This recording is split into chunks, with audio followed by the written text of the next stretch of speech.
this course is going to be an introduction to how Amazon FBA works, how you can get started, and just to give you a ton of information about whether or not you think this might be a business model for you, because we've seen so much success from this program. We know it works, the blueprint's there, and this is going to introduce that. It's going to be very exciting, and I really am so excited for you to be here. So what is Amazon FBA? Well, FBA stands for Fulfillment by Amazon, FBA, and essentially what it is Amazon does a lot of the work on your behalf. And what I mean by that is one of the hard parts with growing an e-commerce business is, if you get 2 orders a day, well, what you have to do is you have to process it, right? You have to take it down to UPS or FedEx. You have to, put it in a box. You have to label it. You have to pay for shipping. You have to ship it out. And that becomes really laborious and tiring and difficult to do once you start getting more than, 1 or 2 orders a day. We've had days where we sold over 1,000 products, in a single day, with my Amazon business. And so it'd be next to impossible to actually handle that scale and not get things confused and be able to ship things out on time. And that is where Amazon comes in, because Amazon allows you to actually, as a third-party seller, right, which actually represents over 50% of Amazon sales, they allow you to take advantage of their fulfillment network and their fulfillment resources, where you can actually buy products in bulk,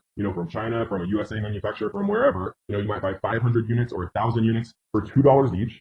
Ship them into an Amazon FBA warehouse in the USA, right, directly from China, straight to Amazon. You never see or touch any of your products, right? And this will all make sense later on. But you can ship it directly from your manufacturer into Amazon. And then Amazon, every time you get a sale from customers that are already browsing Amazon for your product, every time you get a sale, Amazon actually does all of the fulfillment for you. They grab your product, they put it in a box, they put the label on, they ship it out, they handle all of that, and they just literally send you your profit. And so that is why Amazon FBA has been such an amazing process, because it just works, right? You don't have to do a lot of the work. You can do it from anywhere in the world. And it's just a really amazing way to actually get started making some passive income online. So there are 2 different types of plans, for Amazon FBA. But essentially, Amazon takes a 15% referral fee for you having access to millions and millions of Amazon's customers, right? The last I heard, over 82% of households have an active Amazon Prime membership, which is insane, right? 82% of households in the United States have an Amazon Prime membership.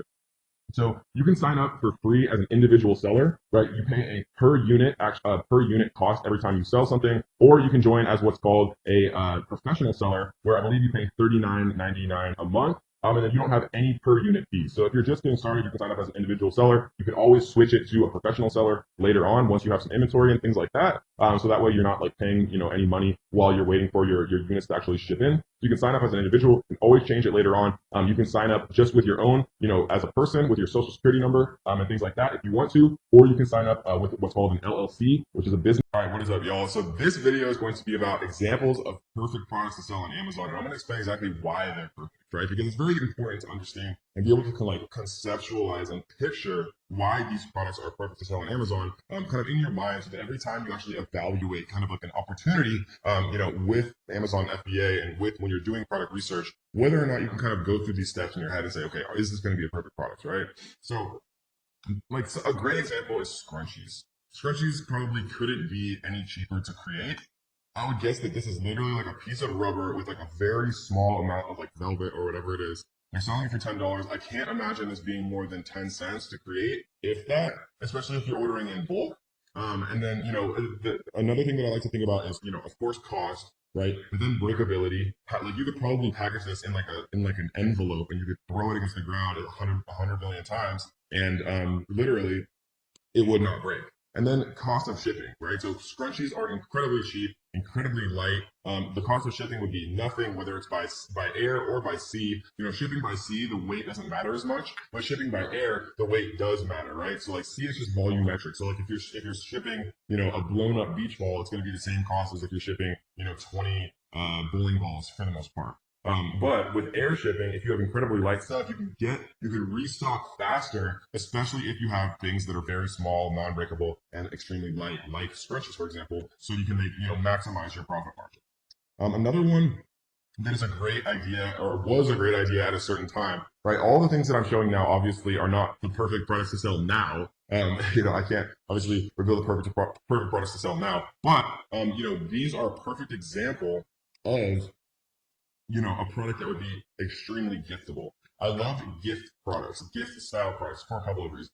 When you get a gift from someone, society has told us that it's taboo to return that gift. And so the return rates for gift items or giftable items is significantly lower than the return rate of, say, like an electronic item that people can't figure out, or they don't know how to use, or, it might break in transit and not work correctly, or, whatever the case may be. But if it's a giftable product, right, it's not going to be like that.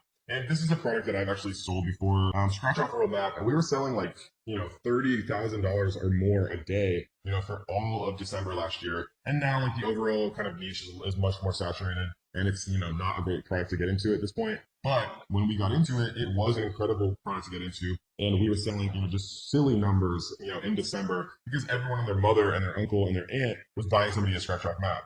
And so that's the perfect example of a product that we are not going to restock. We're just going to let it sell itself out during this Q4 and during this December, and then we're never going to restock it. But we'll just make a stupid amount of money again this year, just like we did last year. So another example, right? These costs are like $1 to create if you're buying them in bulk. Sometimes like $1.70 or so to actually get it landed in the United States. And most of them are selling for, some of them are selling for $30, right? So a product that costs $2 that sells for $30, you're selling it for essentially over 15 times more than it actually costs to create. So it gives you a lot of kind of wiggle room when it comes to PPC, when it comes to, having really nice photos done and things like that. And the larger profit margin you can have, obviously, is better because it allows you to like make, smarter decisions about things, and that's always a good thing.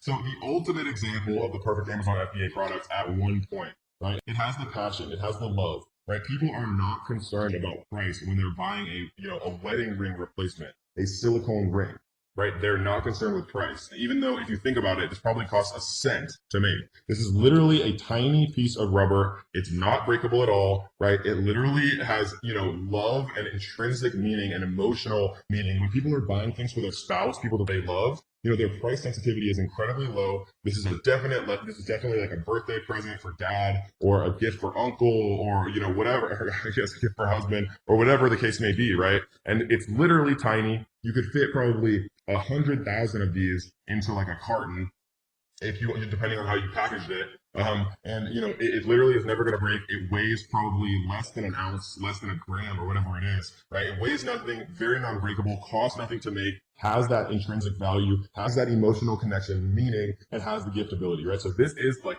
the perfect product to sell on Amazon FBA. So I just wanted to show you guys, 3 examples of perfect products to sell on Amazon FBA, so you can kind of get yourself in the mindset, okay, giftable, non-breakable, very light to ship, right? Has like that emotional meaning or connection. A lot of these things can play in, and that's not to say that every product has these. I have a friend who makes hundreds of thousands of dollars a month selling copper pans on Amazon FBA, which literally is like heavy, big, has no gift meaning or not much of a gift meaning. There's no emotional connection to a copper pan, depending on who you are, right? But he still makes a ton of money. So, think outside the box, but this is the general kind of thought process that I like to kind of put people in to really get the ball rolling. We're going to go through the entire Amazon FBA lifecycle.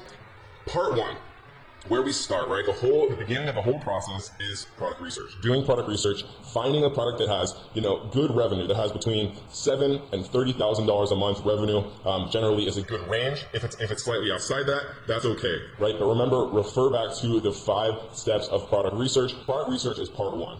You want to find something with, relatively high revenues, relatively low amounts of actual reviews, so there's not too much competition.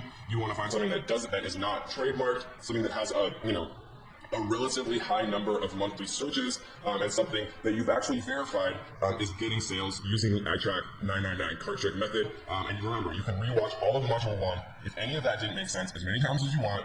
There's never any reason to feel overwhelmed, because I got your back. So after you do product research, the next part is you identify manufacturers, and we go over that in module 2, how to find the best manufacturers in the world, and then how to get the highest quality with the lowest possible cost. We go over a lot of different strategies to really, leverage multiple manufacturers against each other so that you get the best possible value. Once you identify your manufacturer, you want to get a shipping quote from your freight forwarder, right? And again, in module 2, we introduce the best freight forwarders, the cheapest freight forwarders in the world. They're going to take care of your products and actually make sure that they get from your manufacturer into an FBA warehouse safely. Then you want to have your packaging and logo created. Again, we go over exactly how to do that in the course. Once you have your packaging and logo created, you want to order a sample of your product from the manufacturer that you end up choosing, right? And you want to make sure that the sample that you order is a completed sample, right? The manufacturer makes the product itself. They also make the packaging with your logo on it.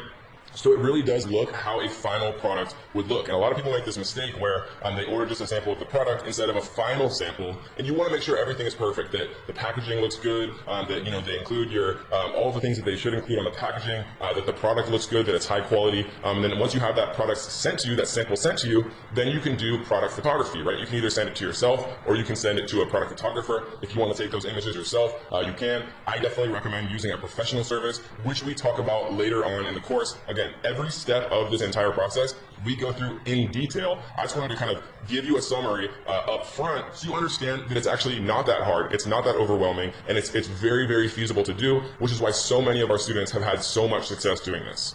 Then you want to create an optimized product listing. So now product listing is nothing more than what you see on Amazon every single day, right? Nothing crazy at all.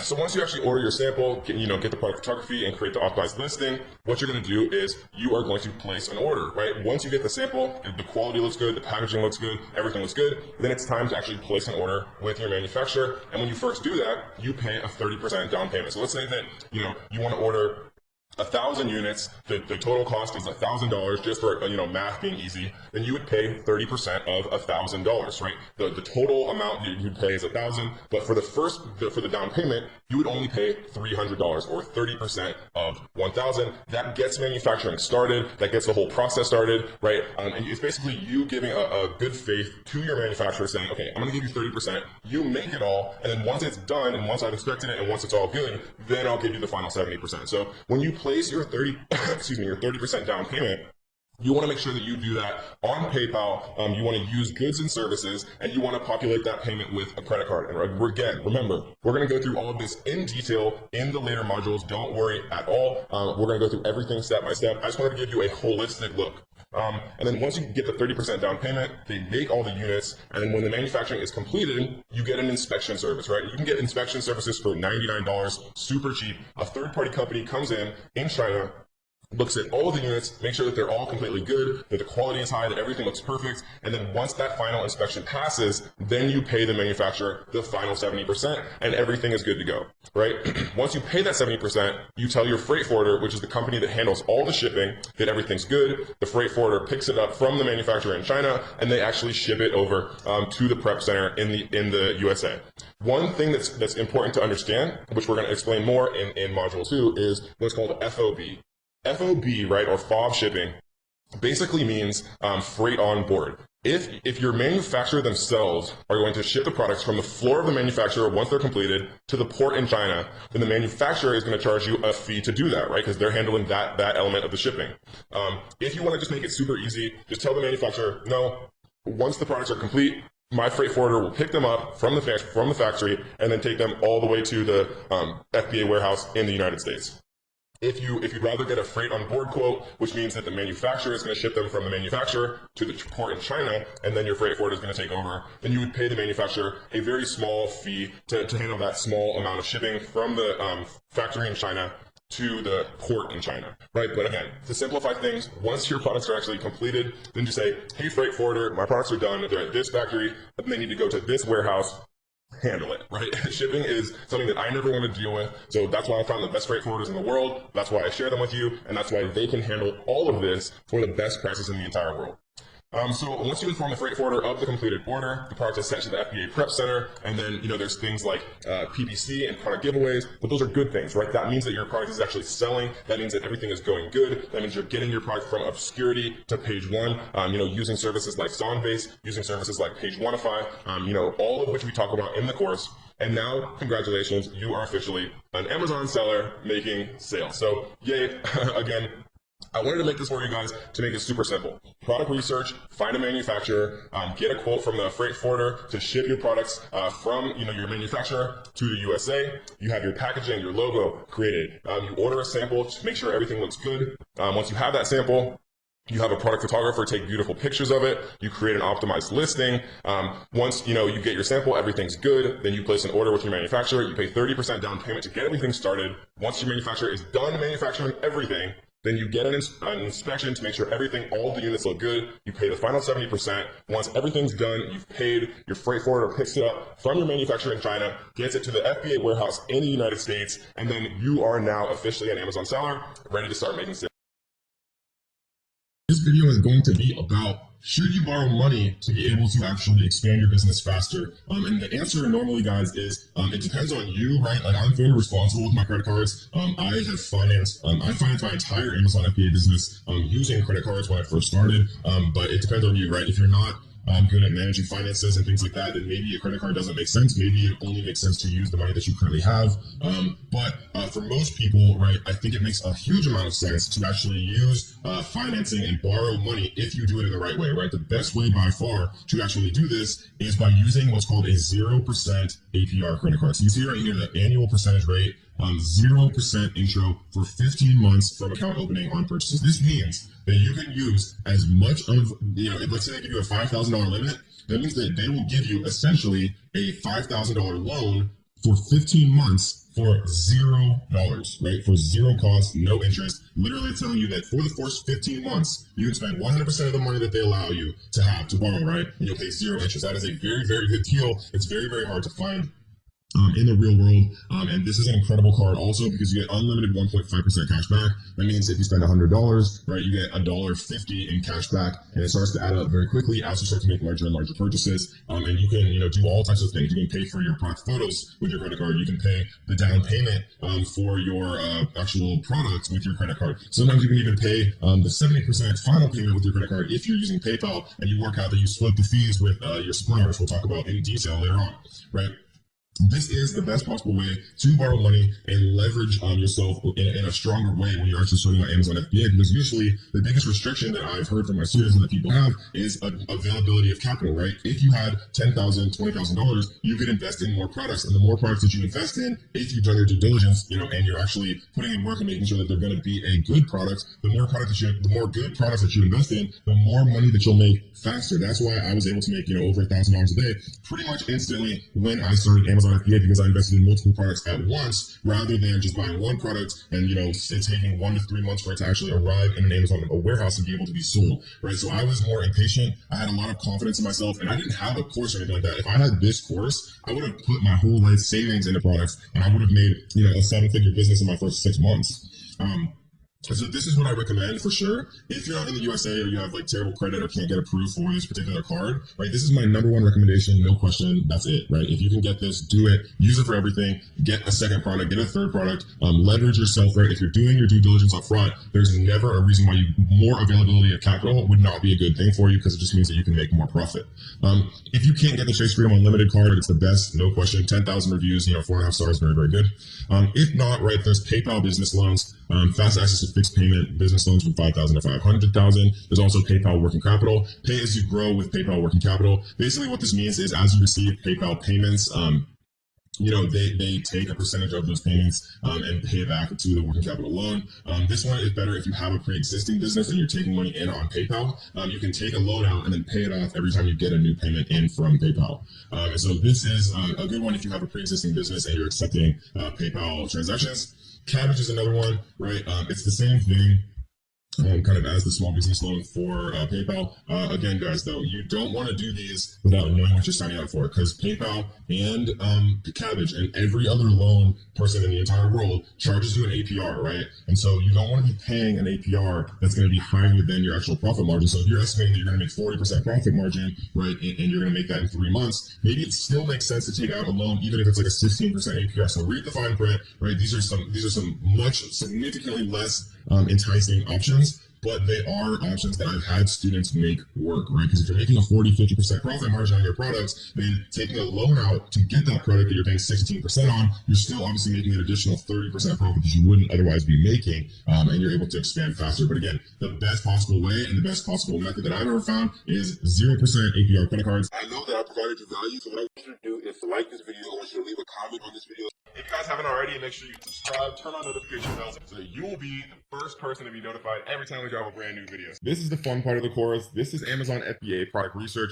This is where the magic happens. This is where the money is made. So we are going to be focusing on viral launch for much of this course because it is the best software available now, right? Originally it was Jungle Scout, and now viral launch has just really been exploding and expanding, and their team is very passionate and they're just doing very big things. The main tools that we are going to be using for Amazon FBA product research are going to be called market intelligence and product discovery, right? we see that for $59 a month, you can get product discovery. If you pay monthly, annually, you can get market intelligence, sales estimates, and a Chrome extension, and product discovery. You can get this all for $49 a month if you pay annually, or you can get it for $59 a month if you pay monthly, right? And so for our purposes, guys, all we need are these first two, right? Viral Launch is incredibly good at product research. For keyword research and all of this, we are going to save you guys some money. And we're going to recommend another tool when we get to it. But for most of the stuff that we're going to be doing for the entire course, right, as far as product research, photos, a lot of different things, Viral Launch provides the best service. The main things we're going to be concerned with are market intelligence and product discovery. As you can see, you get all of that for the intermediate pricing, or if you want the category search, which is helpful as well.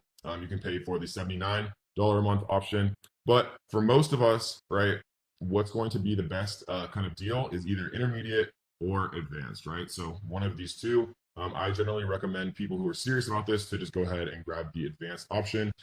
So this video is going to be kind of an introduction to what Viral Launch looks like, and how to reframe your mind. When I mean reframe your mindset, I mean going throughout your day, everything that I see and everything that I interact with, I think about Amazon FBA. And maybe that's unhealthy, but it's helped me become very successful selling on Amazon FBA. Like, for example, I'll go to like a Mexican restaurant and I'll see that like little rubber mat that like they have in the kitchen that people stand on that food falls in, right? Like a restaurant non-slip mat. Or I'll see like a little menu holder, like an acrylic menu holder, and I'll think to myself, could I sell that on Amazon? And you just take notes on my phone all throughout the day, and then I come back and I check on these products via Viral Launch to see if the landscape is competitive, right? We're going to look at how many monthly searches are they getting? How many reviews do they have? How many people are trying to sell this product? Is there room for improvement on this product, right? What are the negative reviews saying? Could I improve the quality of the product? Could I add something to it to bundle? And don't worry, we're going to talk about all of this much more in depth as we move throughout this module, but it's just important to kind of get your mindset in a place where you're thinking about Amazon FBA, throughout your day-to-day life, because sometimes the best ideas will just come to you, right? So this is product discovery, guys. We can see right here, if we go to search, there's a couple of options up here. There's the normal product discovery, right? And what this means is you put in the categories you want to see. You put in, okay, I want to see products that have a minimum of $10,000 a month revenue, that have a minimum price of $15, that have a minimum review count, or excuse me, a maximum review count of maybe like 50 or 100 reviews or whatever the case may be. And then you press show products and it shows you, right? Keyword, actually, you can choose the category. Similarly, you can choose the the maximum review count you want to see, the minimum average monthly revenue of all the products you want them to show you. And then instead of showing you actual exact products, they show you keywords, right? And this is one of my favorite ways to use Viral Launch. And we're going to talk about all of this much more in depth. This video is literally just meant to introduce you to like all that's available to you and all of the advanced filters. This is really where you can kind of differentiate yourself from everyone else searching and really find the true diamond in the rough product. So we're going to focus on how I use these a lot in a little bit. And then brand. So brand shows you actual brands that sell on Amazon. Obviously, like Nike is a brand, but they're not a brand that we'd ever want to compete with, but it's just an example of a brand. It shows like little companies that sell tea or people that sell supplements or whatever the case may be. And you can jump very in depth on those brands and look at their sales history, if they're improving or going down or what's kind of going on. It gives you a lot of ideas about what you could potentially if you could potentially compete or create a product similar to what that brand is selling. And then category obviously shows you in-depth categories, and you can take a look at things related to the categories themselves. So this is product discovery. This is a web app, right? You use it in by itself in a website right here. Market intelligence is actually a Chrome extension. So for example, if we come into Amazon and search garlic press, we would press this little button after we install the market intelligence Chrome extension, right? And it would show us all of the top sellers on page 1, right? So it's showing us Alpha Gorillas is on page 1. They're doing about $22,000 a month, selling at $9.97, which means they have 2,255 sales every single month.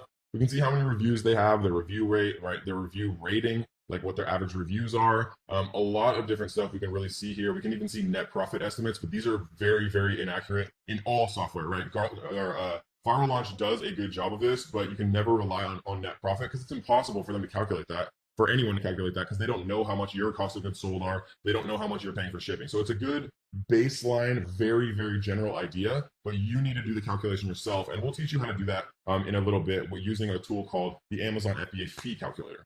So this is the Market Intelligence Chrome extension, right? It's incredibly necessary to have both the product discovery and the market intelligence, right? The web app and the Chrome extension, because we're going to be using them all the time. If you want to go monthly, do monthly, right? If you want to go annual, do annual. But we're going to need it. It's one of the most important parts of the entire process regarding Amazon FBA. And we're going to be using it in all the rest of the videos throughout the entire course. And we're going to show you some really, really cool tricks how you can find, products doing $10,000 a month, $20,000 a month, or even, $30,000 or more every single month, and how you can actually enter that market and make a bunch of profit.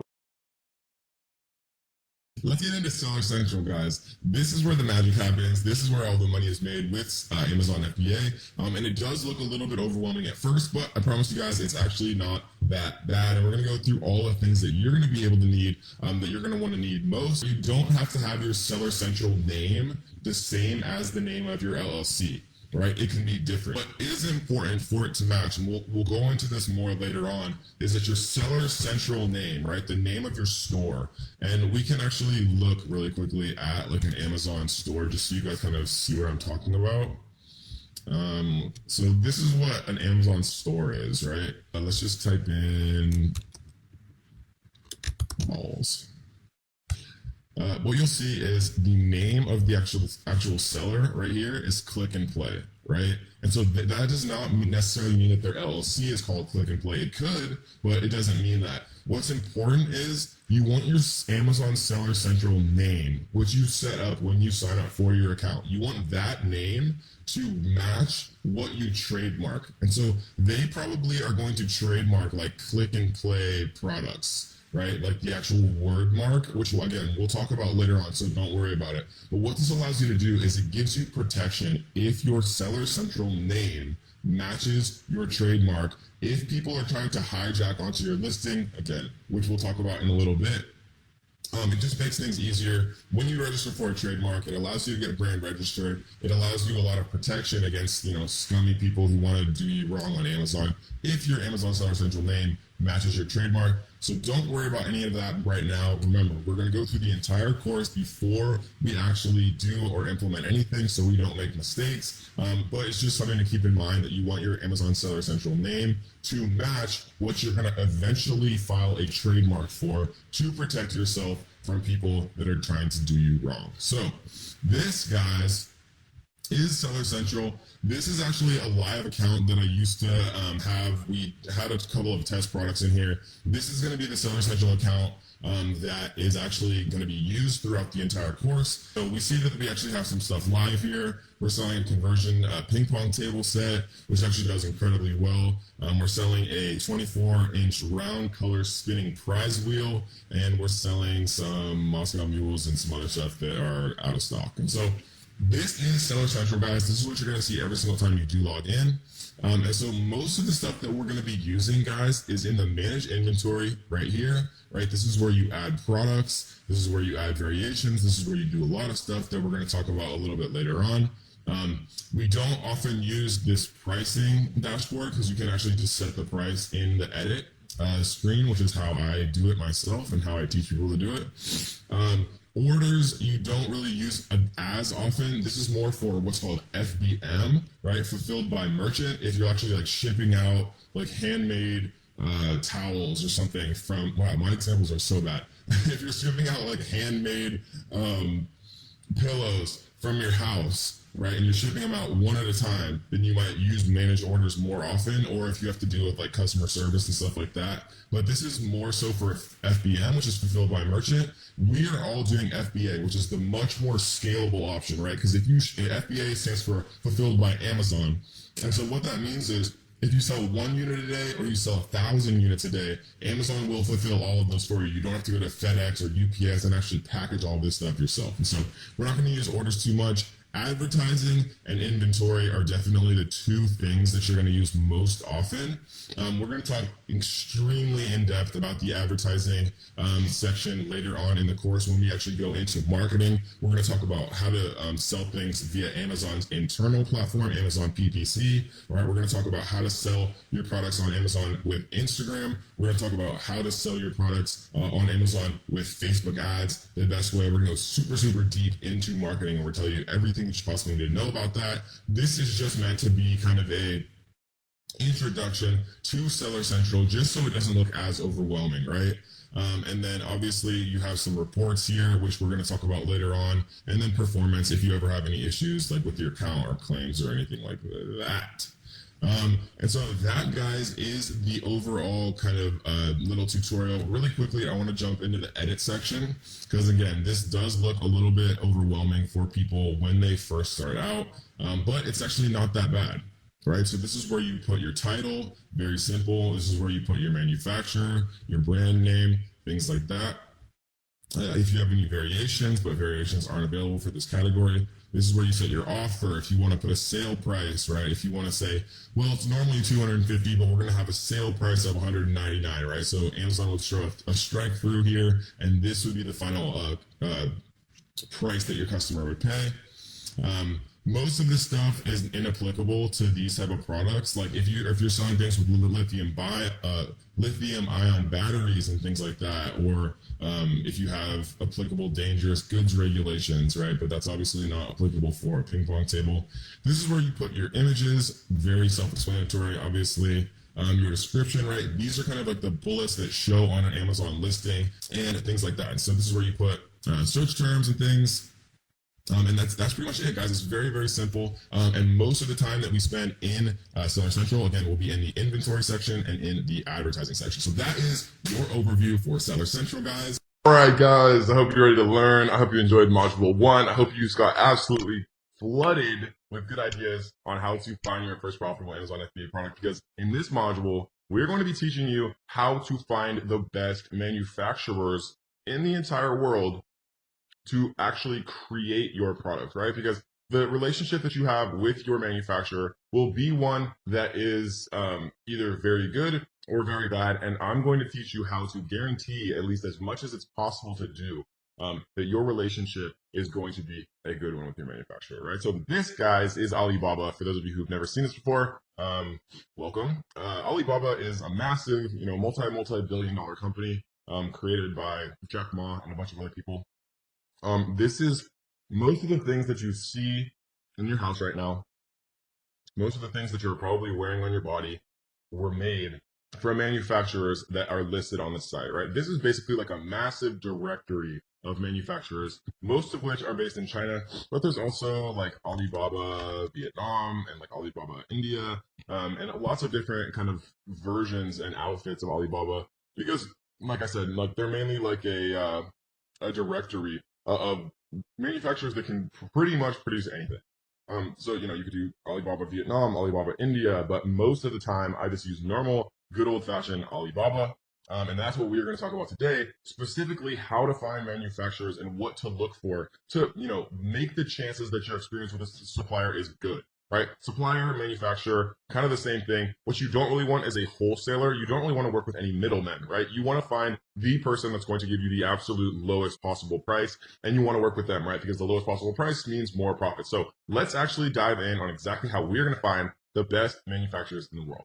So the first thing that I like to do is actually change this little thing right here, right? Because if you do by products or by suppliers, two things are going to happen. If let's, for example, say that I want to look up someone to make coffee mugs. If I type in coffee mugs, there's going to be literally 251,102 results for coffee mugs, which is absolutely insane, right? And so instead of doing it by products, right, because most of these listings are individual listings, many of which are actually created by the same supplier. So like you might say, okay, these 4 are perfect, so I'm going to reach out to all of these people.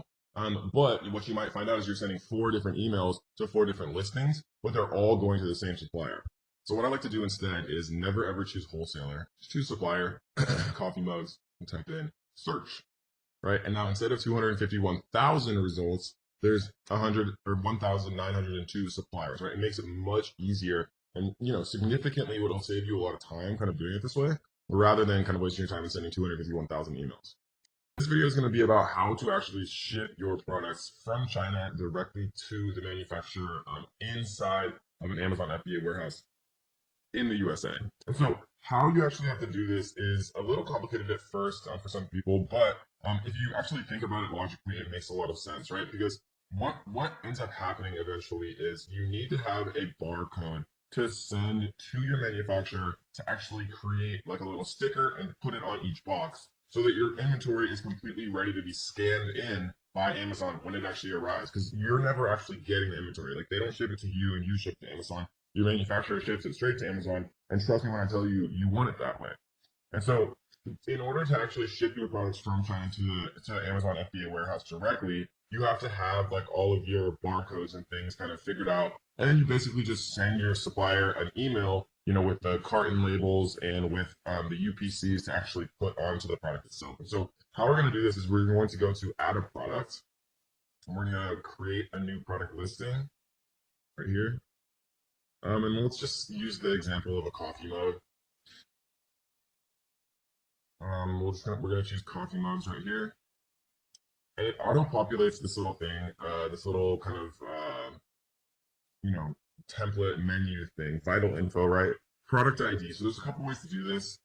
There's a way to do a GTIN exemption that we're going to talk about just briefly if you don't want to do UPCs, but most people do UPCs. All right, so there's been arguments and controversy for literally like a year or more about whether or not you're supposed to use what's called GS1, which is Amazon's officially recommended UPC provider, but other people use other things that are significantly cheaper, right? So if you see GS1 right here, 1 through 10 is $250 plus a $50 annual fee. So for 10 UPCs, and UPCs are just barcodes that every product has, right? Universal product code. So it's like $300 for 10 here, or if you use a different one for 10, it's $37 instead of $300, right? And so, basically the summation of all of this controversy and what everybody's talking about is Amazon tells you when you try to create a product listing, like here, I'll use a UPC, and this is just the UPC that I bought from Nationwide Barcodes, right? From the much cheaper version. When I paste it in here, it says the validity of a product ID is checked against the GS1, GEPI, and ISBN databases. If your product ID is not registered with GS1, then the linked ASIN will be suppressed, and it may result in removal of your product creation privileges, right? And so this is basically a warning that says not to do it, and that you should use GS1. If you want to err on the side of caution, right, use GS1. I personally still use Nationwide Barcode because I have, a bunch of them that I already bought, and it's literally like 10 times cheaper for Nationwide. And Amazon still allows me to create product listings using Nationwide barcodes, the cheaper barcodes, right? And I think it's very, very unlikely, personally, right, that Amazon is going to go and retroactively, mess around with listings that have used Nationwide or any of the other millions of UPC services, because it would just destroy their catalog. But if you want to err on the side of caution, right, then just get GS1 barcodes directly and pay the $300 and for 10 UPCs. And then, in the grand scheme of things, $300 is not that much money for, the ability to list 10 UPCs. Or if you want to save a little bit of money and, live on the wild side like me, then use nationwidebarcode.com. And these are actually purchase barcodes for Amazon. So if we come to the actual site itself, then you'll see barcodes for Amazon right here. And then it says the pricing right here. And you just choose how many you want, and that's it. So it's pretty easy. So the safe way is GS1 for $300. A little bit less safe way, but the way that I personally do is Nationwide Barcodes for $37.50. And I'll continue to use Nationwide Barcodes until Amazon literally does not allow me to create a product listing without using GS1. If they ever force me to use GS1, then, because at the time of making this video, you can still use and create Nationwide Barcodes. We're doing it every single day. But Amazon may eventually, right, and I want to make sure you guys always know what to do. Amazon may eventually force you to use GS1, and then you'll just have to pay the more expensive price, Or, if they force you to use GS1 and you don't want to pay the more expensive price, you can research what's called a GTIN exemption request. We're not going to go into that because most people don't need it. But if they force you to do the GS1, you really can't afford the GS1, then just Google search or YouTube search how to do a GTIN exemption. It's a little bit more complicated, but it's a way that you can avoid paying the GS1 pricing if you really don't want to. Okay, cool. So we're gonna make this. We're just gonna say like coffee mug for mom. We're gonna say the brand name is Coffee Mugs. Use these. The offer, and this isn't that important like right now because all we're doing right now is creating a listing so that we can actually get the what's called the FN SKU, right? Because the FN SKU is what we're gonna have to send to our supplier. And once we send that to our supplier, then they're gonna be able to print out like little stickers that they're gonna put on every single one of our coffee mugs. And then once they're sent from the manufacturer to Amazon, Amazon's able to actually scan all of those in, right? So we're just gonna put like 19.99 here. We're going to put new. And the fulfillment channel, I want Amazon to ship and provide customer service for my items if they sell, right? This is Amazon FBA. I want to ship this item myself. This is Amazon FBM, right? Fulfilled by a merchant. So we're going to save and finish here. Your listing is being created. This process may take up to 30 minutes. Please check back and change your listing fulfilled by Amazon at that time. So we're just going to press continue. All right, and I'm going to pause the video really quick. And then once it's actually up, then I'm going to show you guys the next step. All right, guys, so here's the listing that we looked at. So if we click this one right here, then we can do action on. And what we're going to do is, normally you do print item labels, but sometimes it gives you an error, right? So no items submitted. I wanted to show you guys that because I've just had so many students ask me about that particular error. So what we're going to do to fix that is click this little checkbox and then go to change to fulfilled by Amazon. Even though I know we selected that to start, it's like this weird thing that just happens. So what we're going to do is we're going to go to convert and send inventory. And save and continue. Just there below. This form has not been completed. Add dangerous good information. Is this product a battery? Just utilize batteries? No. Product regulation information. Is this product considered dangerous goods or hazardous material? No. It's a copy block. Submit. And now we're going to save and continue. So now what we're able to do, right, and we're going to actually go back into inventory because I'm going to show you guys how to actually send inventory in a second because this is how you get what's called your carton labels. The two things that you need to send to your manufacturer at the end of the day are your FN SKU, right, which is basically just like a little barcode like you see on any product, right? That's one thing. The second thing that you need to send is called the carton label. So let's say that you have like 100 coffee mugs. Each one of those 100 coffee mugs is in a little cardboard package. It has a little sticker with the UPC on it, right? And then let's say that 100 of those fit inside of one carton. Then you'd also need one carton label. So you'd have 100 little FN SKUs all printed on the box that the coffee mug is inside, right? All 100 all have their own little sticker. And then all of them are inside one carton, and then that carton has a carton label. We're going to show you how to do both of those right now. So what we're going to do is we're going to go to print item label. And what we're going to do is go to print item labels right here. And so this is going to download something. And so we're going to send this to our manufacturer. And this is the little barcode right here that allows Amazon to actually scan this. So we're going to save this to our desktop. We're going to call this coffee mug FN SKU. And this is one of the two things that we need to send to our manufacturer. This is what goes on each individual cardboard packaging for every single one of our products. So the next thing that we're going to do is we're going to go back to inventory here, and we're going to click this little box, and we're going to go to send replenish inventory. And this is going to open up the workflow for actually creating carton labels and telling them, what's going on with the shipping plan. So the two different things here, and I'm going to actually bring this up. Individual products, if your shipment consists of individual items with different SKUs and in different conditions. It's almost never individual products because it would be very strange to put different products in like the same cartons and things like that. Case pack products, if your shipment consists of cases previously packaged by the manufacturer that contain identical items with matching SKUs in the same condition, excuse me. So we're going to click this and we're going to go to continue to shipping plan.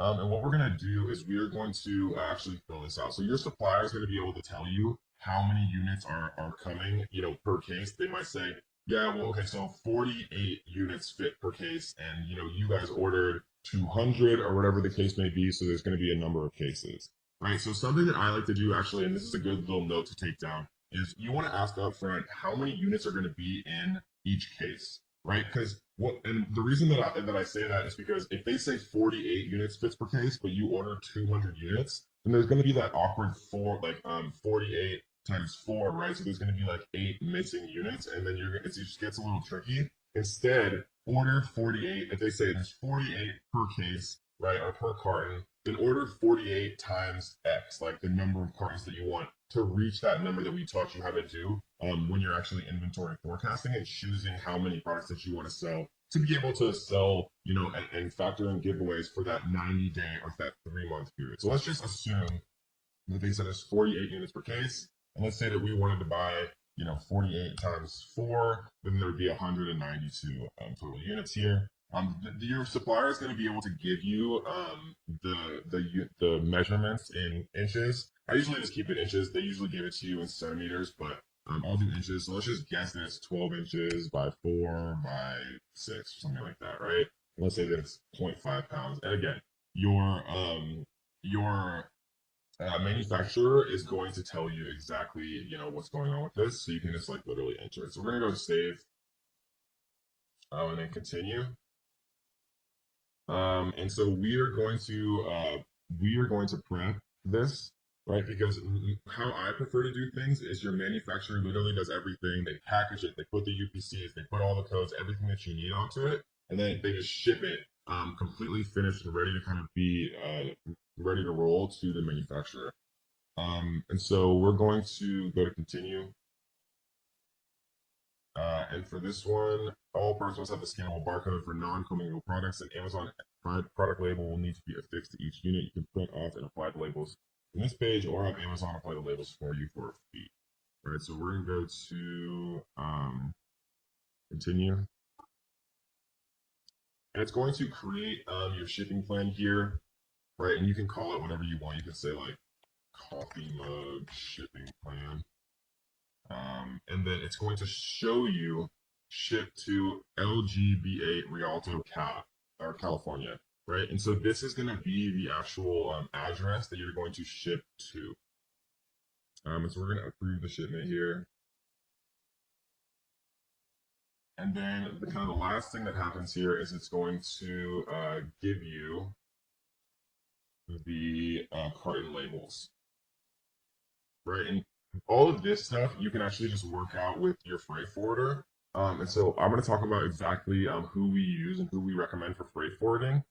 But I would always check with your freight forwarder because to be perfectly honest, hate dealing with shipping, and I'm not a shipping company. But we're going to give you guys and introduce literally the cheapest, best quality shipping company that I've ever seen and that I've ever used and I've ever worked with. We're going to talk about that in a second. So we're just going to leave this how it is. How will this shipment be packed? We'll do multiple boxes. Right, and then how will you provide box content? You can use the web form. So you can basically just write the same thing, 48 units per box. Number of boxes, box weight, right? They'll tell you all of this stuff. Box dimensions, you can say 12, 24, 36, something like that. Confirm.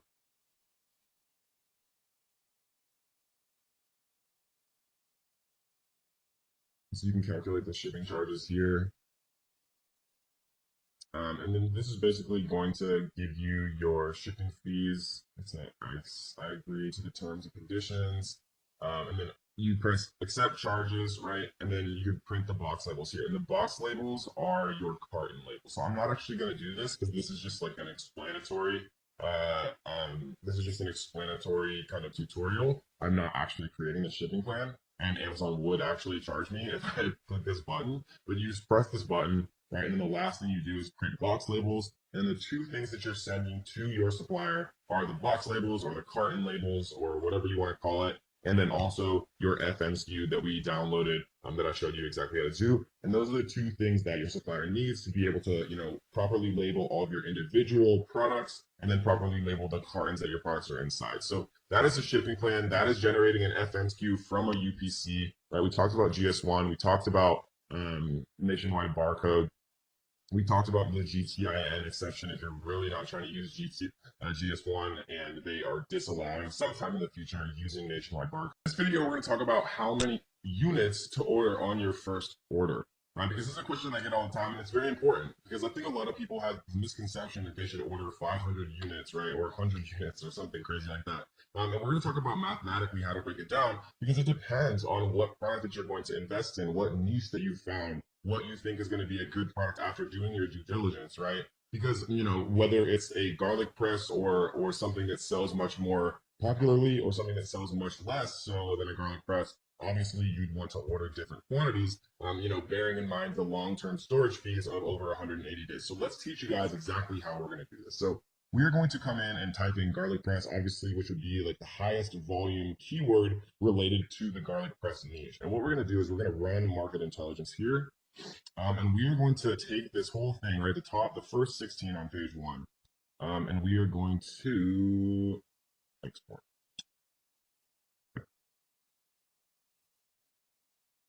All right, we're going to open this up, and let's take a quick look, right, because what we're concerned with here is monthly sales. So monthly sales added up right here is 14,720. 14,720. So what we're going to do is we're going to open up a calculator and we're going to type in 14,720 and we're going to divide by 16. So that means that the average seller on page 1 sells 920 units per month. So if we divide that by 30, right, we see that they're selling about 30 a day on average, right? So if they're selling 30 a day on page 1, what I like to do, guys, and this is a general rule that I follow. You never want to be in stock longer than the 180-day long-term storage mark because I showed you guys that the fees get like 20 times more expensive and it's just crazy, right? You never want to be in stock less time than I would argue about 3 months, right? And the reason for that is because to get products made and to get them shipped from China on a ship available for sale in a warehouse in Amazon, I found takes normally at the maximum about 3 months to do, right? So what we're going to do is we're going to multiply this 30 units per day times 3 months, right? 3 months times 30 days is obviously 90 days, right? Times this 30 here, we see is 2,700 units, right? And so I know that probably seems like a lot. I'm just going to actually write this out.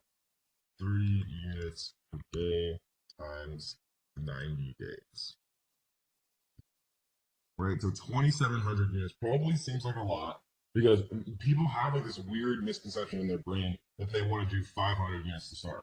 But I've seen this happen so many times, like even with my students, because I know it's like hard and you have to, have a lot of faith, especially to invest more money and more units. But if you do your due diligence correctly and you're actually like eye tracking and doing the 999 card trick on like as many of these people as you possibly can, right? The way that I just showed you how to do is the fast way. It's how to calculate an average for sales. But if I was going to invest money, I would be checking, at least like the top 5 with the iTrack 99 cart trick method, because that's true source from Amazon sales data. And if you can get 5 of these guys into your iTrack and you can tell, okay, they had 100 yesterday, they have 70 today, they have 40 tomorrow, then they're obviously selling 30 a day.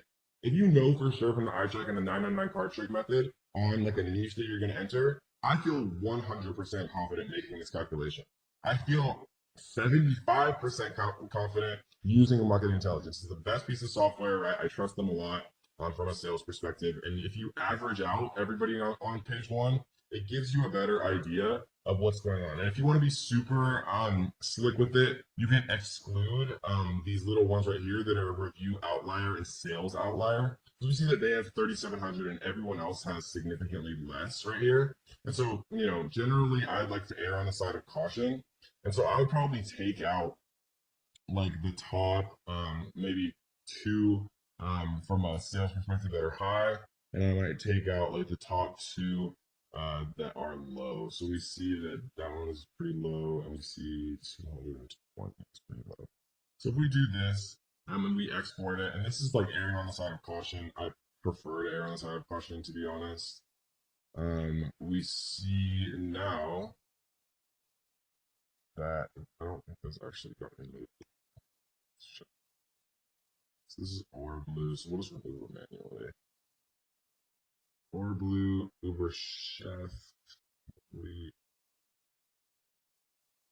and with the alpha grillers, which is actually kind of sad, to be honest. And finally, you will delete Sunkuku. Sunkuku. Okay, cool. So let's recalculate this and see how much it changes the average. So monthly sales, right? So now our new number is 8,256. 8,256, and we see that there is 12. So it's obviously going to be a lower number. Let's do 8,256 divided by 12 is 688 units per month. And if we do that divided by 30 days, see it's 23 units, right? So 23 units per day times 90 days times 90 is 2,064. So it's 2,064 versus the original calculation of 2,700. And you know, whether you like to go all in and bet on the fact that Amazon is a beast, which it obviously is, or you want to err on the side of caution, there's two different ways for you to kind of do it. I'm more so kind of in this boat just because I understand the power of Amazon now, especially with like holidays. If you have a giftable item, like I recommended that you should, you know, with holidays, with Mother's Day, Father's Day, Valentine's Day, you know, and especially obviously Q4 from December 1st till December like 21st or 22nd, Amazon is just freaking insane. Like it's unbelievable how Amazon is. Like your sales can 2x or they can 10x. And so this is generally how I like to do it, guys, when I'm kind of doing my calculations on how many units to order. The second thing to bear in mind, let's actually err on the side of caution. Let's decide that we chose 2,064 units, right? Because that's the 23 per day times 90 days. We have one more consideration. This is units to order, but we also have to think about giveaways, right?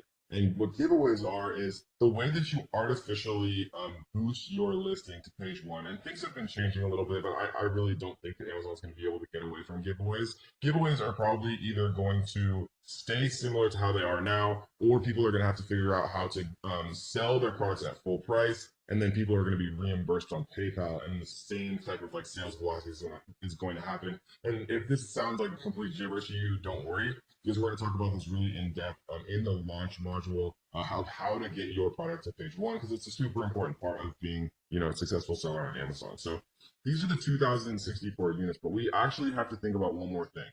A giveaway means that you're basically giving away units for free to trick Amazon's algorithm into artificially putting your product onto page one. And when people are searching for garlic press and they see your product on page one, as long as you have a few good reviews and you have, you know, a very well built listing with beautiful pictures and things like that, they're going to buy from you. And so what we have to do is do 7 days, right? Because most giveaways last between 3 and 7 days. I like to err on the side of caution here. So 7 days of giveaways times the 23 units per day is 23 times 7 is 161, right? Additionally, so we're going to type 161 here. And then we're going to add the 2,064. And so that's going to give us a final order amount of 2225. And that, guys, is how you do basic inventory forecasting. And the biggest thing that, you know, would be a differential would be once you kind of understand what's going on with holidays. So, like, for example, when we do inventory forecasting for one of my companies that's very gift oriented, we'll literally order 10 times as many units because we know we're going to sell 10 times as many units from December 1st to December 23rd. So 22 extra days. Instead of multiplying it by 1, we'll multiply it by 10 and we'll order that many more units. And so when you're first getting started, it's very, very difficult to do that. And so I generally recommend that you err on the side of caution unless you have some disposable income and you want to bet on Amazon, right? What you can do if you want to be a little bit more risky is you can come into like camel, for example, and let's just choose one of these really quick. So let's choose the good old alpha thrillers. I'm gonna grab the ace in here. And we'll put this in. And then what we can do is we can look at the sales rank and we can actually look at when things spiked up. So if we look at May, October, March, August, right? So this is August of 2015.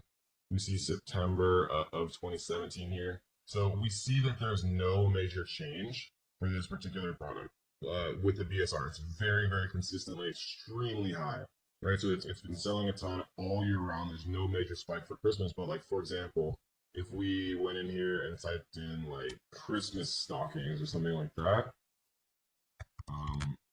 we might see something different. Let's take a look. We're gonna skip the sponsored ones and just come into this top one. Throw this here. We're gonna paste in this ASIN into camel. And what I would expect to see is really high middle rankings, right around Christmas. So you see that like in June, they drop all the way down to 810,000 in the bestseller ranking. But then right when it gets to November and December right here, it jumps all the way up to being like literally almost at number one. These are selling like absolutely crazy. Obviously all right around Q4 and Christmas time. And this is an extreme example because it's literally Christmas stockings. But you can tell if things are seasonal around, Mother's Day, Father's Day, Valentine's Day, Thanksgiving, Christmas, Halloween, like Halloween costumes. Or I have friends who sell Halloween costumes. I have friends who sell paper plates that have footballs on them, and they sell them one time a year just for Super Bowl parties, and they literally make like hundreds of thousands of dollars in that one like week or two leading up to the Super Bowl because they just sell just an unbelievable amount of paper plates. And so that, guys, is how you do inventory forecasting. Again, just to kind of summarize, what we're doing is we are literally doing a kind of a viral launch. We're doing a summation of the amount sold, kind of taking out the outliers, dividing it by 30, right? Because these are monthly sales to get kind of a per day number of sales. Just kind of makes it easier. Obviously, you can just multiply it by 3 if you want also, but it just makes it easier for me to get per day because it helps with giveaways and things like that.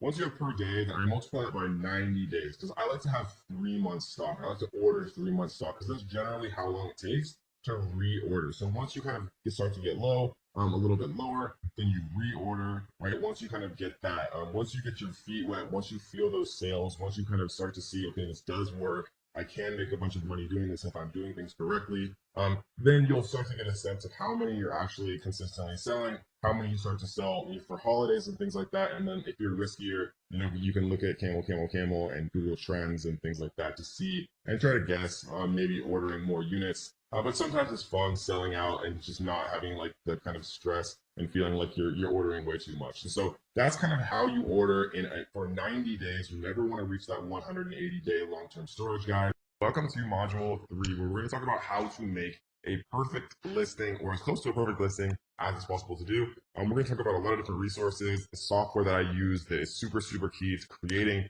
a fully optimized listing, kind of introductorily in this first video. And we're going to go much more in depth, in future videos about how to do these things the right way, like, how to create a title the right way, how to create backend keywords the right way, how to create your description the right way. We're going to talk about, where and how to get product photos done and a bunch of fun things like that. But first, we are going to literally create our listing. And we kind of did this a little bit just so we could get our FN SKU in the last module. But we're going to talk a little bit more in depth about how to actually do these things. And, specifically a few things that would just be very, very difficult to know, to avoid as a beginner. I'm going to kind of tell you guys a lot of the things that I've learned over the years and all the mistakes that I've made and things like that, to save you guys a lot of time and energy, and headaches and stuff like that. So the first thing we're going to do is we're going to add a product. We're going to create a new product listing right here. The reason that it allows you to do it like this is if you're going to sell on someone's listing. So let's say that somebody's selling a garlic press. Amazon actually allows you as another seller to also sell on that person's listing, right? That's what most people commonly refer to as a hijacker. And so when you get a hijacker on your listing, it means that, they have the ability to price their products lower than yours and steal what's called the buy box, right? So if there's 10 different sellers on one Amazon listing, then who has the buy box means that when someone actually clicks, add to cart and buy, whoever concurrently owns that buy box, like right, Amazon calls it the buy box, gets the credit for that sale and gets the money for that sale, right? So owning the buy box on your listing is definitely something that you always want to keep in mind. And so we're going to talk about the best ways to do that and the best ways, to actually combat when you do have a hijacker, all later in this module. But before we do that, we're going to talk about just a few simple things when it comes to actually creating a product listing. So we're going to click create a product listing here. We're going to do one just for a basketball because that was the first thing that came to my mind just now. You'll see that there's different categories here, right? For example, basketballs, toys and games, sports and outdoor play, sports, basketball, basketballs, right? Or we could do sports and outdoors, sports and fitness, team sports, basketball, basketballs, right? In my mind, I would rather actually choose basketballs in sports and outdoors just because, basketball to me is more a sport than it is toys and games, right? These toys and games might be like little plastic basketballs or like the tiny ones that you shoot at like little tiny hoops that you like stick to your wall, right? So I'm going to choose this one, and you'll find that sometimes or always it's worth reading these like categories and subcategories because there'll be small differences, and you want to make sure that you're actually in the most accurate category, right? Because a lot of people teach that you can try to sneak into like these weird like secondary categories so that you can rank higher and get like the Amazon Choice badge. But Amazon has gotten so much smarter about this over the years that trying to outsmart Amazon by misappropriating where you actually should be categorizing your product in the long run is never going to benefit you. So how I teach it now, and I won't lie, like years ago, it was better to try to like game the system and rank higher in like weird categories, get the Amazon search badge, and then switch your what's called a node, subcategory node. But Amazon has gotten much smarter, and they don't allow you to do anything like that or change your subcategory node. So what we're going to do is just choose the most fitting selection here as far as categories. It's going to pre-populate us a listing right here. Right, so product ID, we're going to use a UPC here. And I already have this pasted. These UPCs I actually purchased from nationwidebarcode.com. Right, there's and I already talked about this, so I'm not going to go super in depth. Amazon suggests that you should use GS1 barcodes. It's $300 for 10 GS1 barcodes. It is $37 for 10 barcodes from Nationwide Barcode. In my experience, in the last 2 years, they've always worked exactly the same. Is Amazon eventually going to force you to use GS1? Maybe. That time has not come yet, and so I'm not going to worry about it, right? And so we're going to just put basic stuff here, basketball, manufacturer. This would be the name of whatever you want your Amazon store to be called, right? This is also going to be the same name of, what you're going to get trademarked, which we're going to talk about a little bit later on as well when we get to the brand registry section. And so what we're going to put in for manufacturer is going to be the name. So we're going to pretend like I'm going to do coffee. We're going to sell everything coffee related. So we're going to do KD Coffee. KD Coffee. We're going to change this to Coffee Grinder. So KD Coffee. This is going to be the name of our Amazon store, right? So like a little link that's actually highlighted that you can click on and you can look at their product portfolios and things like that. This is also going to eventually be what we trademark. So we want it to be something, meaningful to us. So Coffee Grinder, we're going to come back and actually recreate this product name, right? Because this is going to be our title. Variations we're not going to touch for now. Price is actually very important because Amazon has this thing called price band restrictions. And what a price band restriction means is if you set a price originally for your product, and there's other factors too, like the average price of your competition, but it's not as heavily weighted as your initial price you set. If you set a price at like $19 and then your product starts selling like crazy and you want to raise your price to like $49, Amazon won't let you do that. Okay, so the smart thing to do is set this original price at the most you could ever imagine selling your products for, right? And we've sold coffee mugs and wine glasses in the past during the regular year for like $14.99 or $19.99. And sometimes because of supply and demand, and because we were stocking out and things like that, we would raise them to just crazy prices like $69.95 or like $79.95, literally like 4 to 7 times more expensive. And so now every time that I'm setting an initial price, because you can actually lower it, but you can't raise it. So for a coffee grinder, and I'll literally open up Amazon here. Let's type in coffee grinder. I don't know why it's not. So we see that there's the most expensive one I see is 40. Here's a $99.99. Here's $139. So I see $139. So let's see what their actual price is. This is probably the sale price. So this is their actual price. They set the price up. Okay, so what we're going to do is we are going to set it at $139.90. And we're going to save it as new. And again, fulfillment channel, I want Amazon to ship and provide customer service for my items that they sell. This basically just means Amazon FBA, fulfilled by Amazon. Images, we're going to leave blank for now because we haven't had those actually made yet, and we're going to save and finish. So that, guys, is how you create a shell of a listing, right? We're going to get much deeper in this section of how to actually create the bullet points, right? And what I mean by the bullet points is like right here, right? They've done a terrible job here creating their bullets, but I'm going to show you guys how to do it right. We're going to show you how to make a fully optimized title. Again, they've done a terrible job here. No offense, Baratza, but we're going to show you how to do it the right way. And even this image could definitely use some work. This is a very boring image in my opinion.